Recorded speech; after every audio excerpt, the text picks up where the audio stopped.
Ngayong panahon ng Semana Santa, ginugunita natin ang lubos na pag-ibig ng Panginoon nang inaalay niya ang buhay ng kanyang bugtong na anak alang-alang sa kaligtasan ng sangkatauhan. Ngayong mahal na araw, sinasalamin natin ang tunay na diwa na kadakilaan ni Jesucristo. Pinili niyang magkatawang tao at ialay ang sarili niyang buhay upang matubos tayo sa kasalanan. Ito ang aral sa atin ng Panginoon.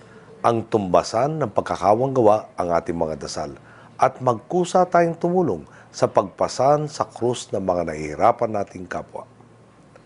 Binibigyang halaga ng inyong administrasyon ang pagkakataong ipinagkaloob ng taong bayan.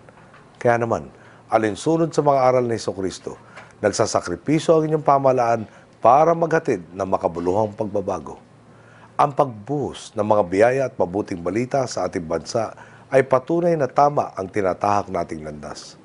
Hanggat pinapantayan natin ng sipag ang ating mga dasal, hanggat sama-sama tayong puwapasan sa ating bayan, hanggat nakatuon tayo sa kapakanan ng nakakarami kaysa sarili, wala ni anumang kalbaryo, wala ni sino mang Herodes ang makakapigil sa atin tungo sa pagbabagong inaasam.